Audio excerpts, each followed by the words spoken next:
हम बात कर रहे थे कि एंड पे हम कोशिश करेंगे कि हम क्विकली जो है ना, जो सिमुलेटर है गाड़ी का, उसके ऊपर डाटा को देख सकें और उस चीज को देख सकें कि किस तरीके से डाटा स्कैनर के ऊपर नजर आता है। तो उसको हम साथ लेके चलेंगे। ऑटोमोटिव इंजन कैसे काम करता है हम सबको मालूम है। उसमें चार स्ट्रोक्स होते हैं। अगर आप लेफ्ट साइड वाली फिगर को देखें, पहला स्ट्रोक इनटेक का होता है, फिर उसके बाद कंप्रेशन है, और फिर पावर स्ट्रोक है, और फिर एग्जॉस्ट स्ट्रोक है। इनटेक स्ट्रोक में होता यह है कि पिस्टन जैसे नीचे मूव कर रहा है, तो आप देख रहे हैं कि इधर से हवा एंटर हो रही है, और फिर साथ में हवा के साथ फ्यूल भी आ रहा है, और फिर एक स्पार्क होता है। कंप्रेशन जब हो जाती है तो फिर ये ऊपर आता है, और ऊपर आने के बाद जो स्पार्क होता है, तो वहां पे स्पार्क के साथ ये चीज, ये पूरे का पूरा ये फ्यूल मिक्सचर जो है ना बर्न होता है, और बहुत तेजी से ये पिस्टन फिर नीचे जाता है, और अब पावर पैदा होती है। अब यहाँ पे जो चीज, अब राइट साइड पे थोड़ा सा मैं आपको लेके आना चाहूंगा। राइट साइड पे अगर आप देखें तो ये उसी इंजन की ही तस्वीर है, जो आपको नीचे क्रैंक शाफ्ट नजर आ रही है, और यहाँ पे सिलेंडर नजर नहीं आ रहा, लेकिन आपको पिस्टन मूव करते हुए अप डाउन नजर आ रहे हैं। और यहाँ पे आपको कैम शाफ्ट है जो कि इनटेक वेल्व्स की है, और ये आपको कैम्स मूव होती हुई नजर आ रही हैं, और ये पीछे वाली जो एग्जॉस्ट की जो वेल्व्स हैं उनकी कैम है। और यहाँ पे जब पिस्टन नीचे की तरफ जाता है और फिर ऊपर आता है, जब नीचे जाता है इनटेक स्ट्रोक के अंदर, तो होता यह है कि इस टाइम में आपकी एयर को ये सक करता है, एयर फ्यूल मिक्सचर को जब ये सक करता है, जो भी इंजन का पिस्टन नीचे की तरफ मूव करता है, इनटेक उस स्ट्रोक के अंदर होता है, तो जब वो सक करता है तो एक नेगेटिव प्रेशर क्रिएट होता है इस सिलेंडर के अंदर। इस जगह के ऊपर ये जो सिलेंडर, यहाँ पे एक सिलेंडर आपको नजर आ रहा है, यहाँ पे आपको सिलेंडर नहीं नजर आ रहा, लेकिन आप इसको एज्यूम कर सकते हैं। और फिर ये जब वेल्व ओपन होते हैं तो वही सेक्शन इनटेक मैनिफोल्ड तक अवेलेबल होती है। तो ये जो नेगेटिव प्रेशर ये क्रिएट करा रहे हैं अपनी सेक्शन के साथ, ये बहुत इंपॉर्टेंट है। इस नेगेटिव प्रेशर के साथ पैरामीटर्स को हम देखते हुए इस इंजन की हेल्थ तक को मालूम कर सकते हैं। तो इसको हम लेके, और एक चीज यहाँ पे याद रखिए कि ये जो नेगेटिव प्रेशर है, एक हेल्दी इंजन कोई भी होगा, भले वो 1000 सीसी का है, भले 1300 सीसी का है, भले 3000 सीसी का है, वो जो नेगेटिव प्रेशर जो क्रिएट करता है उसकी वैल्यू अगर मैं इंच ऑफ मर्करी कहूं, हम उसको आगे भी डिस्कस करेंगे, यहाँ पे जस्ट आप नोट कर लें कि 18 से 22 इंच ऑफ मर्करी जो है ना, इसको इतनी सेक्शन की पावर होनी चाहिए कि जब आप इनटेक मैनिफोल्ड का ये सिलेंडर का प्रेशर मेजर करें, तो आपको नेगेटिव जो प्रेशर है वो आपको मिलना चाहिए तकरीबन 18 से 22 इंच ऑफ मर्करी।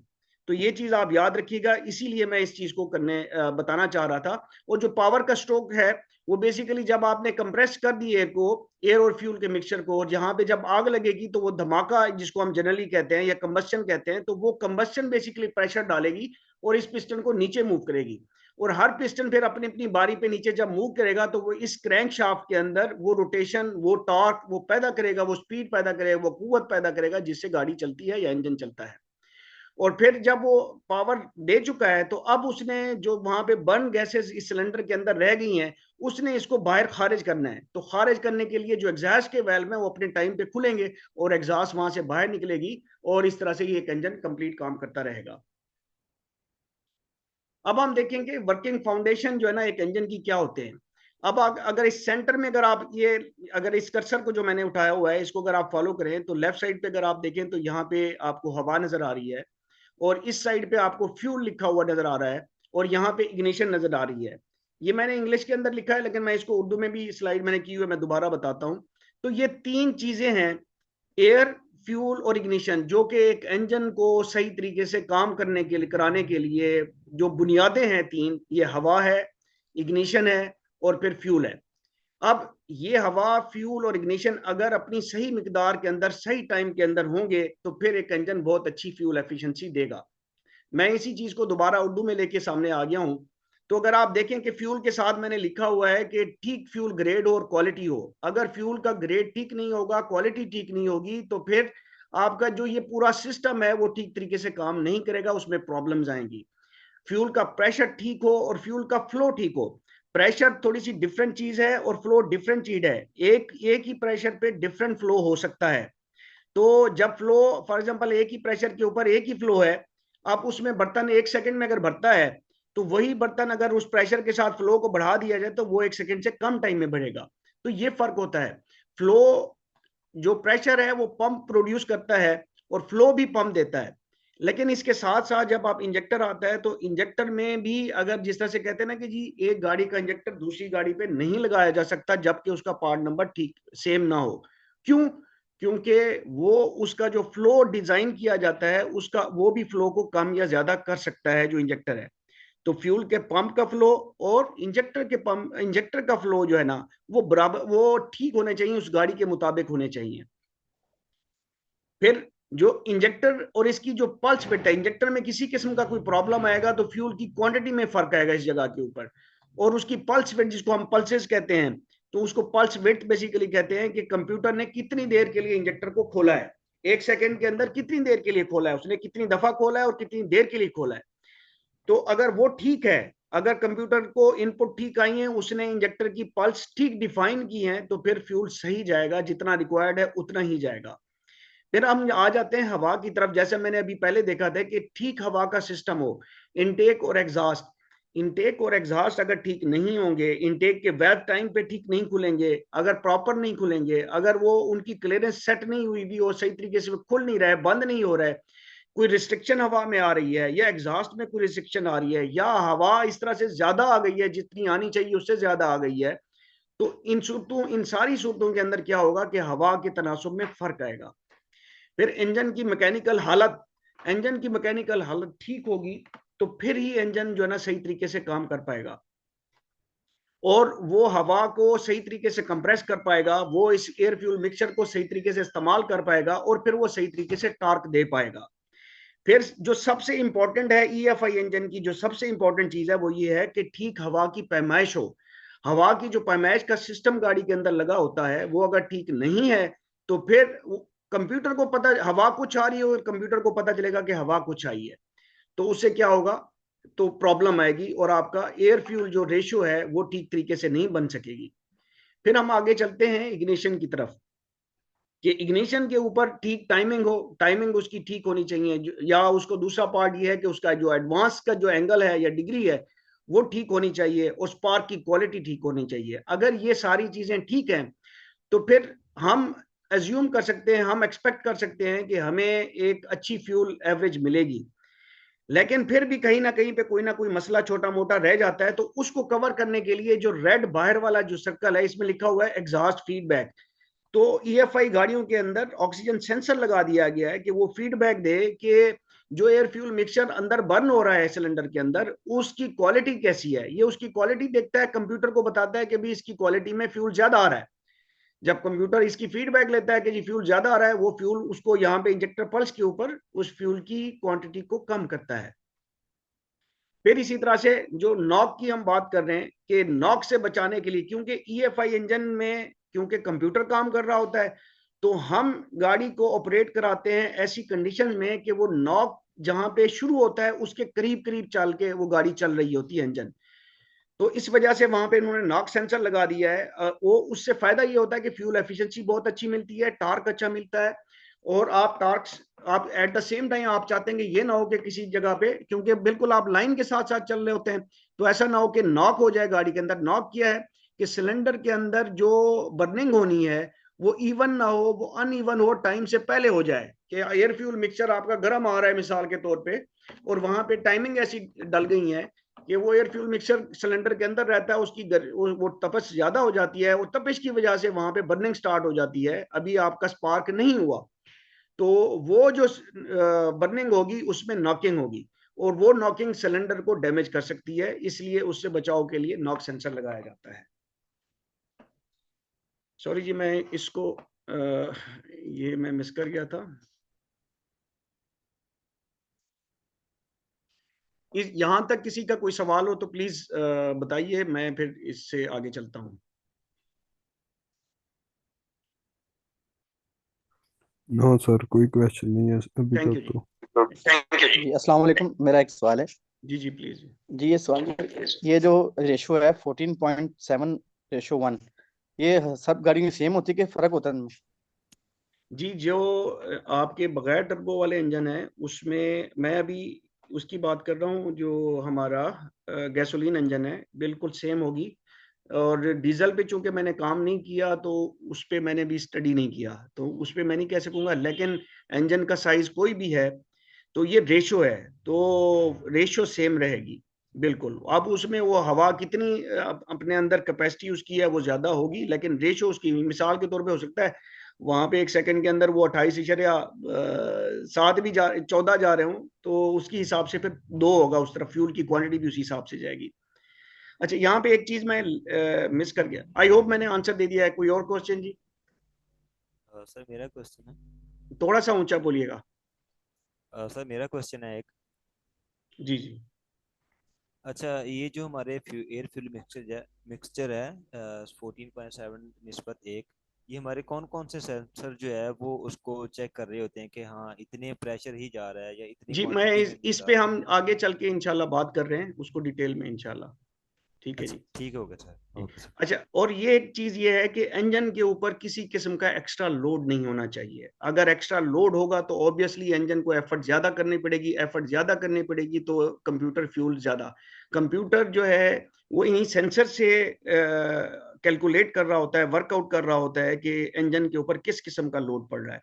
मिसाल के तौर पे आपकी गाड़ी अगर ऊंचाई की तरफ जा रही है तो इंजन अपने आरपीएम के डाउन होने की जो टेंडेंसी है उसको देखता है, तो उसको अंदाजा होता है आपका एक्सेलेरेटर सेम जगह पे है, एयर एक खास उसमें जा रही है, और पता चलता है कि अचानक ही गाड़ी ऊंचाई ऊंचाई की तरफ चली गई, तो आरपीएम डाउन होने की कोशिश करेंगे क्योंकि व्हील्स तो रोड के ऊपर है। तो जी उससे जी। उसको अंदाजा होगा कि जी आरपीएम नीचे जाना चाहता है, एयर की रिक्वायरमेंट, एयर की क्वांटिटी ये है, मेरा एक्सेलेरेटर यहाँ पे पड़ा हुआ है, थ्रॉटल की पोजीशन ये है, तो उससे उसको अंदाजा हो जाता है, क्लैरिटी मिल जाती है कि इस वक्त गाड़ी के ऊपर लोड पड़ रहा है।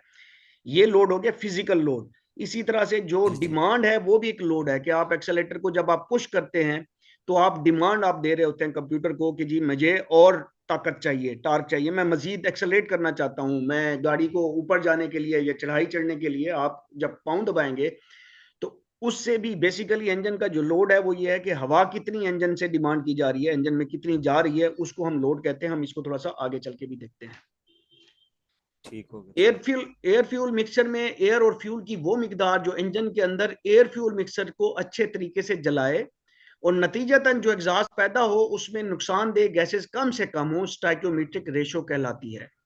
और तजर्बात के बाद 14.7:1 की जो ये रेशो है वो उसको पाया गया है इस म्यार पे कि ये इस म्यार को पूरा करती है कि 14.7 हिस्से हवा हो तो एक हिस्सा फ्यूल डाला जाए, तो ये एयर फ्यूल मिक्सचर ऐसा होगा जो प्राइमरीली फोकस क्या था, जो हमारे एग्जॉस्ट हैं वहां पे एमिशंस कम से कम हो, वो नुकसानदेह कम से कम हो, ये मेन था। और साथ में ऐसी रेशो उन्होंने वर्कआउट करने की कोशिश की कि जी एमिशंस भी कम से कम हो और वहां पे जो टॉर्क है, जो इंजन की पावर है, वो भी ऐसी मिल जाए कि उनको इन दोनों का एक ब्लेंड मिल जाए जिसमें ना उसमें कंप्रोमाइज हो के एमिशंस हो रही हैं ज्यादा, ना ये हो कि एमिशंस को बचाने के चक्कर में हम अपना टॉर्क ही वो कर कंप्रोमाइज कर दें। तो 14.7:1 ये एक ऐसा फिगर है जो इंजीनियर्स ने, साइंटिस्ट ने इसको तजर्बात के बाद ये एस्टेब्लिश किया कि इस फिगर को अगर हम अचीव करते हैं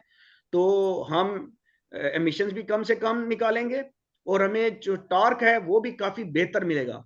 लेकिन ये नहीं है कि टॉर्क मैक्सिमम मिलेगा। आप जब देखते हैं जब आप एक्सेलरेट करते हैं तो आपका फ्यूल ज्यादा जाता है, वो इस रेशियो को डिस्टर्ब करता है, लेकिन उससे एमिशंस जब आपकी आइडल के ऊपर है, नॉर्मल है, एक उसके ऊपर जा रही है, क्रूज के ऊपर जा रही है, कोई हाई वो नहीं आ रही, एक्सेलरेट आप नहीं कर रहे, तो वो कंप्यूटर कोशिश कर रहा होता है कि वो इस स्टैक्योमेट्रिक रेशियो को अचीव करे और तकरीबन 19-20 के फर्क के साथ वो हम आगे देखते हैं वो कर रहा होता है। लेकिन जब आप एक्सेलरेट करते हैं, जब आपको डिमांड होती है, रिक्वायरमेंट होती है, तो वहां पे जो इमिशंस वाला पार्ट है वो फोरगो होता है और टॉर्क वहां पे गालिब आता है और टॉर्क की रिक्वायरमेंट पूरी की जाती है। अब ईएफआई इंजन स्टाइक्योमेट्रिक रेशियो कैसे हासिल करता है, इसको जरा गौर से सुनिएगा और देखिएगा, ये जो भाई ने सवाल भी किया था। ईएफआई इंजन का इलेक्ट्रॉनिक कंट्रोल सिस्टम इंजन की वर्किंग के दौरान स्टाइक्योमेट्रिक रेशियो को हासिल करने की तगोदो करता रहता है। इस मकसद के लिए कंट्रोल सिस्टम जो कंप्यूटर है हवा की मिकदार की पैमाइश करता है। तो ये पैमाइश जो, जिस तरह से मैंने पहले भी कहा है कि ये बहुत ही ज्यादा इंपॉर्टेंट है। इसके लिए वो क्या है, वो सेंसर्स की मदद लेता है। सेंसर्स कैसे है, मैप है, तो ये दोनों भी होते हैं, बाज गाड़ियों में एक होता है, बाज में ये होता है। इनके साथ आईएटी और बैरोमीट्रिक प्रेशर के लिए जो सेंसर जो कि मैप ही होता है अक्सर गाड़ियों के अंदर। तो ये 3 चीजें हैं प्राइमरीली जो बेसिकली हवा की पैमाइश में हेल्प करती हैं। सिर्फ मैफ जो सेंसर मिसाल के तौर पे हमें कहा जाता है कि जी मैफ सेंसर ही हवा की पैमाइश करता है, नहीं, वो हवा की जो क्वांटिटी है, जो ग्राम में वजन है, जो वजन है वो नहीं मापता, वो हवा की स्पीड को मापता है। जो मैप है वो बेसिकली हवा का जो इनटेक मैनिफोल्ड का प्रेशर है, उसके अंदर का जो नेगेटिव प्रेशर मैंने बताया था, वो उसको मापता है।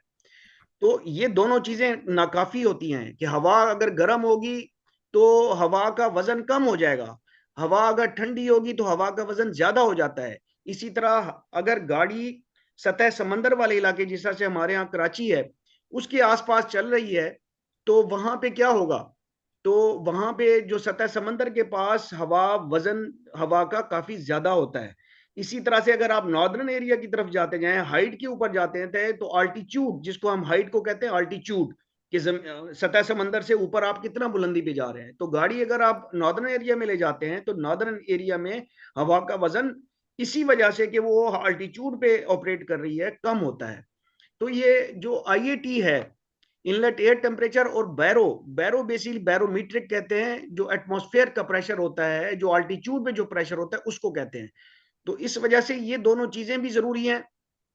फिर मैप जहां पे लगा होता है जिस जगह के ऊपर, वहां पे जिस एक छोटी सी की वो बनी होती है, बॉटल कह लें या उसको सिलेंडर सा बना होता है जहां पे मैप सेंसर आके बैठता है, अगर उस जगह में कोई प्रॉब्लम आ जाए उसकी डायमेंशन के अंदर, तो वो डायमेंशन भी इस्तेमाल कर रहा होता है कंप्यूटर जहां पे मैप सेंसर लगा होता है। अगर वो डायमेंशन खराब हो जाती हैं और मैप सेंसर ठीक होता है तो आपकी स्पीड उस क्रॉस सेक्शन के साथ मल्टीप्लाई होती है, फिर इसी तरह से इनलेट एयर टेम्परेचर आता है, फिर बैरोमीट्रिक प्रेशर है, तो इस तरह से हवा का वजन जाके कंप्लीट कंप्यूटर को मिलता है। तो ये सेंसर्स बहुत ज्यादा इंपॉर्टेंट होते हैं कि हवा को ले सकें।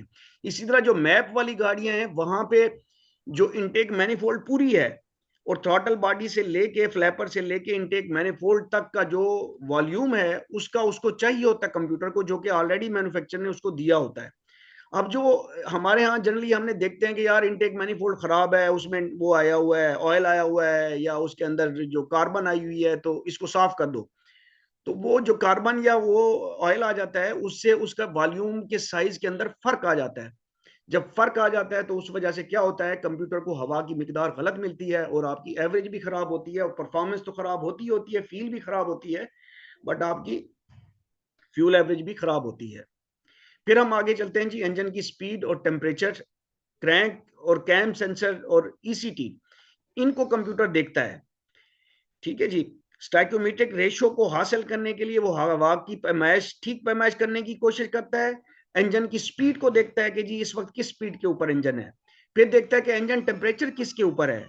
हम देखते हैं ना कि जी हमारा ECT खराब हो जाए तो हमारी जो एवरेज है उसमें अच्छा खासा प्रॉब्लम पड़ जाता है। फिर ड्राइवर की इनपुट क्या है कि उसने एक्सेलेरेटर पैडल कितना दबाया हुआ है, तो उसके लिए जो सेंसर उसका है वो बहुत इंपॉर्टेंट है। अगर उस सेंसर में कोई खराबी है, उसके सर्किट के अंदर कोई खराबी है, तो जाहिर बात है कंप्यूटर के अंदर गलत इनपुट जाएगी और वो थ्रॉटल बॉडी के ऊपर जो रिस्पॉन्स है, जो उसका फ्लैपर है वो उसी तरीके से गलत करेगा।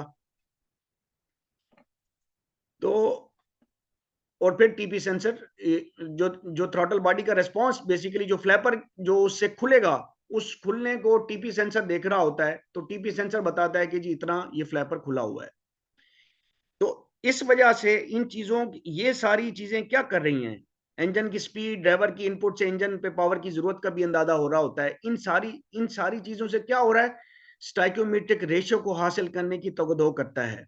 तो MAP IAT, barometric pressure sensor, engine के जो क्रैंक सेंसर है या कैम सेंसर हो गए, टेम्परेचर के लिए ECT हो गया, IAT हो गया, एक्सेलेरेटर पैडल सेंसर हो गया, TP सेंसर हो गया। तो ये सारे के सारे सेंसर उसमें चूंकि स्टाइकोमेट्रिक रेशियो के लिए हेल्पफुल होते हैं, इनमें कोई प्रॉब्लम आएगी, इनके सर्किट के अंदर कोई प्रॉब्लम आएगी तो इवेंचुअली आपकी फ्यूल माइलेज खराब होगी। फिर हम बात करते हैं जी ऊपर की सब मॉनिटरिंग से, वो लम्हा फ्यूल सप्लाई करने के लिए इंजेक्टर पल्स विड्थ डिफाइन कर रहा होता है। तो इस मॉनिटरिंग के साथ वो क्या करता है, इन चीजों को देख के वो फिर अपनी टेबल्स उसके अंदर बनी होती हैं कि उसने देखना होता है कि जी अब इतनी एयर आई है तो मैंने इतना फ्यूल देना है, इतनी इंजेक्टर पल्स। अब वो फ्यूल देने के लिए क्या करता है, पल्स विड्थ डिफाइन करता है कि वो जो पल्सेस होती हैं ग्राउंड वाली, वो कितनी देर के लिए वो ऑन होगी, कितनी देर के लिए ऑफ होगी, उसको कहते हैं पल्स विड्थ। तो वो मिली सेकेंड के अंदर में शो, हम आगे इसको देखेंगे, करता है। तो वो उसको डिफाइन करता है। जब वो डिफाइन हो जाती है तो फिर वो स्प्रे करता है उसको। जब ये चीज हो जाती है, बर्निंग होती है कंबस्शन चैम्बर के अंदर, फिर जब एग्जॉस्ट गैसेस बाहर निकलती हैं तो ऑक्सीजन सेंसर पीछे बैठा होता है। तो ऑक्सीजन सेंसर क्या करता है, वो देखता है कि यार जो कुछ भी था उसने जो कैलकुलेट किया, तो कंबस्शन चैम्बर या सिलेंडर के अंदर जो बर्निंग हुई है, जो एग्जॉस्ट बाहर निकली है, उसमें क्या आ रहा है। क्या वो रिच मिक्सचर बता रहा है कि जी पीछे रिच मिक्सचर था या लीन मिक्सचर था। रिच का मतलब ये है कि फ्यूल ज्यादा एयर कम, लीन का मतलब ये है कि एयर ज्यादा और फ्यूल कम। ठीक है जी। तो इन सूरतों में अगर उसको रिच मिलता है तो फिर वो कंप्यूटर को कहता है कि जी ये रिच है, और कंप्यूटर फिर अपना वर्कआउट करता है इसी ऑक्सीजन सेंसर की आउटपुट को देखते हुए या उसकी रीडिंग को देखते हुए, फिर वो फ्यूल ट्रिम्स डिफाइन करता है कि मैंने अपनी जो इंजेक्टर पल्स है उसको जमा करना है, उसमें मजीद कुछ ऐड करना है या उसमें से माइनस करना है या उसको कुछ नहीं कहना। तो वो ऑक्सीजन सेंसर मुसलसल उसको बता रहा होता है। और मुझे कोई टाइम कंफर्म कर सकेगा? सर 9 बज रहे 9 हैं सर, बजने वाले। 9 बज रहे 9। हैं। जी, हमारे पास तकरीबन 7 से 8 मिनट हैं और मेरे ख्याल में मैं स्लो चल रहा हूँ। यहीं पे मैं थोड़ा सा, अगर आप अलाउ करें, आपके पास ये लिस्ट भी नज़र आ रही होगी मेरे ख्याल में, जो लोग पार्टिसिपेट किए हैं जिन्होंने। जी जी बिल्कुल आ रही है सर। जी, मेरे साथ कोऑर्डिनेट कर रहे हैं Yasir Khan. I would request कि आप जो ना इसकी स्क्रीनशॉट ज़रूर ले लीजिएगा। Thank you. ठीक है सर, ले चलिए, लिए। तो और फिर इस डिफाइंड पल्स विड्थ को एग्जॉस्ट की फीडबैक की मदद से मजीद रिफाइन करता है। तो इसी वजह से EFI जो है ना, वो बहुत ही फ्यूल एफिशिएंट गाड़ियां हैं। तो जिसकी वजह से कार्बोरेटर से जब स्विच हुआ तो फिर पता चला कि जी ये तो बहुत ज़्यादा अच्छी फ्यूल एवरेज देती हैं। तो इस ये वजूहात हैं जिसकी वजह से ये एवरेज अच्छी देती हैं।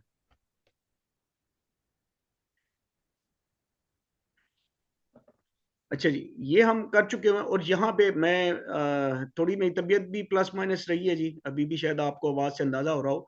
मैं मिस कर गया इस स्लाइड को। ये वही स्लाइड है जिसको हमने डिस्कस किया है, और यहाँ पे मैंने यहाँ पे एक्सप्लेन करना था कि बेसिकली जो हवा के लिए है उसमें IAT सेंसर, बैरो सेंसर, ये उनकी तस्वीरें भी हैं। और फिर ये मैफ है या मैप है, जो भी गाड़ी है, मैफ वाली गाड़ी है, मैप वाली गाड़ी है, तो ये सेंसर, ये इनपुट जाती है। और साथ में फिर उसको ये इनपुट RPM की input crank shaft position sensor से या कैम शाफ्ट पोजीशन सेंसर से वो ले रहा होता है। और इंजन का जो टेम्परेचर है वो कंप्यूटर इधर से ले रहा होता है, ECT सेंसर से। और एक्सेलेटर पेडल पोजीशन, यहाँ पे पेडल आपको नजर आ रहा होगा, वहां से डिमांड जो उस पे गाड़ी की रिक्वायरमेंट है कि जी कितना वो एक्सेलेट करना चाहता है, तो ये इनपुट ले रहा है। और थ्रॉटल में फ्लैपर कितना खुला है उसकी फीडबैक जो है ना, वो TP सेंसर उसको देता है। तो और ओवरऑल फीडबैक जब बर्निंग हो रही होती है, जो रिफाइन करने के लिए वो ऑक्सीजन सेंसर इसको दे रहा होता है। और इससे पहले, ऑक्सीजन सेंसर से पहले जो वो इंजेक्टर पल्स करके स्प्रे कराता है, तो इंजेक्टर्स बेसिकली ये हैं। और इसी तरह से जो इग्निशन है उसको हम फिलहाल डिस्कस नहीं कर रहे। तो इग्निशन का सिग्नल जाता है और इंजेक्टर्स को पल्स विड्थ के थ्रू उसको मिली सेकेंड के अंदर उसको ऑन कराया जाता है ताकि फ्यूल वहां पे जाए।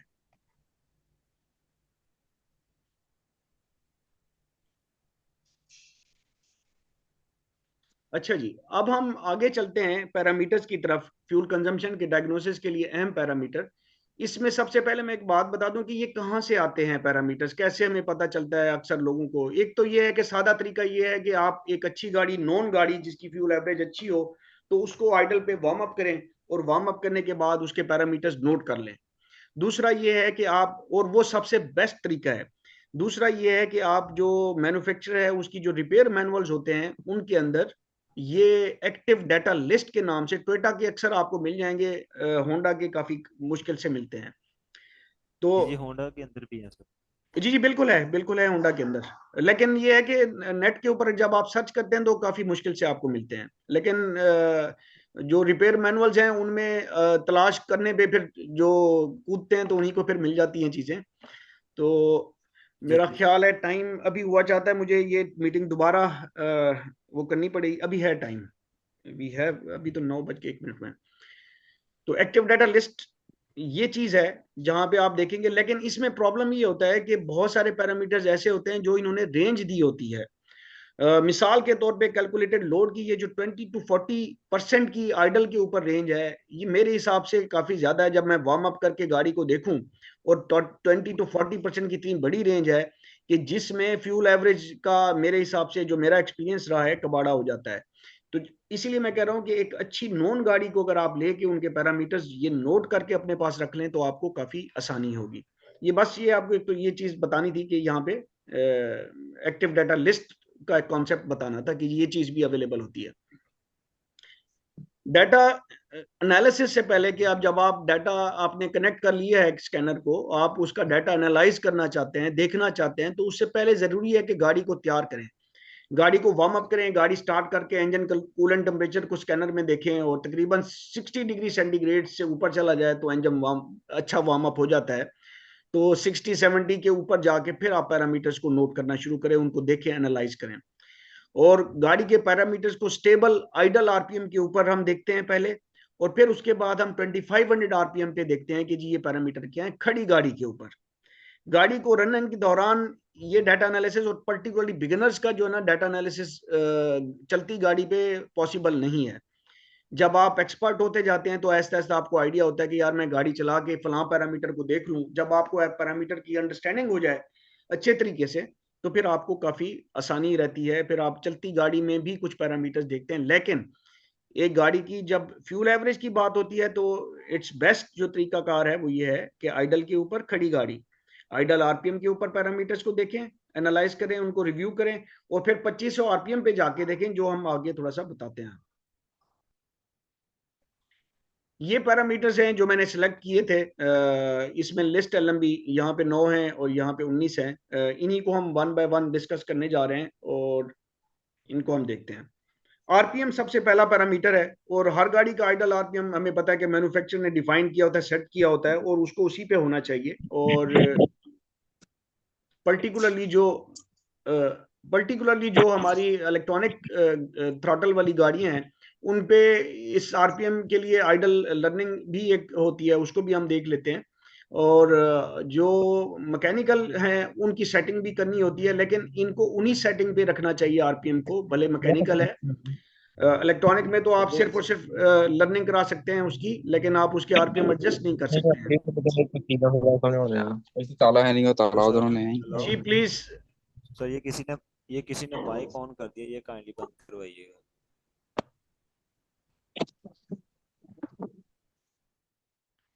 तो आरपीएम जो मैन्युफैक्चरर का उस गाड़ी का है, और हमें जनरली पता होता है कि कौन सी गाड़ी के आरपीएम आइडल के ऊपर इतने होने चाहिए, हमें एक्सपीरियंस हो चुका होता है। जनरली जो हमारे पास गाड़ियां आ रही होती है उनका हमें बिल्कुल कंफर्म पता होता है।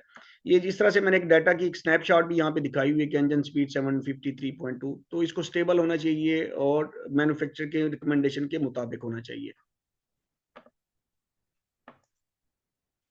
फिर इसके बाद जो अगला पैरामीटर है वो है ISC, inlet air control valve, idle air control valve, sorry inlet मैं कह गया हूँ। आइडल एयर कंट्रोल वेल्व ये उन गाड़ियों में होता है जहां पे इलेक्ट्रॉनिक थ्रॉटल बॉडी नहीं है, लेकिन ये पैरामीटर आपको इलेक्ट्रॉनिक थ्रॉटल बॉडी में भी मिलेगा, क्योंकि वो भी अपना आईएससी सेट करता है। इसका मकसद